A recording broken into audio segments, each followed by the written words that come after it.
শরীরে বইছে বঙ্গভূমির রক্ত, কিন্তু বেড়ে ওঠা আইরিশ জল হাওয়ায়। শিক্ষা সংস্কৃতি সবই মিলেছে আয়ারল্যান্ডে। বাংলাদেশ থেকে বহু দূরে থাকলেও ঠিকই মনে গেঁথে গেছে সাকিব তামিমের নাম। বাংলার বাঘা টাইগারদের মতো নামী ক্রিকেটার হতে চায় এরাও। প্রতিদিন চলে ব্যাট বলের চর্চা।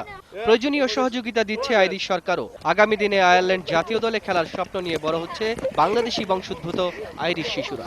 বড় ক্রিকেটারদের মতন হব, যেরকম সাকিব আল হাসান, তারপরে Tamim Iqbal. I want to make the team for Bangladesh, play internationals and make my country proud. পিছিয়ে নেই বড়রাও।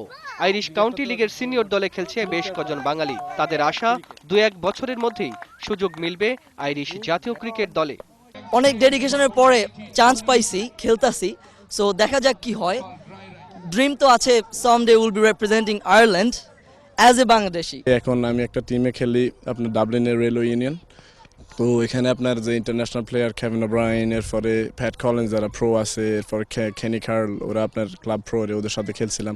I was playing in Cork Park at one stage as well, 2005, in front of 5,000 people in Leinster final.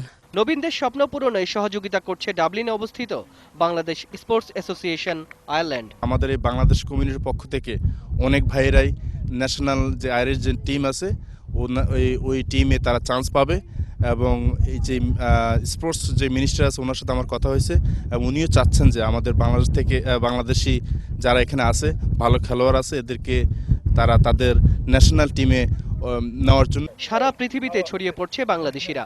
তাদের হাত ধরে সারা দুনিয়ায় ছড়িয়ে যাচ্ছে ক্রিকেটও। শামসুল আরিফিন, ৭১।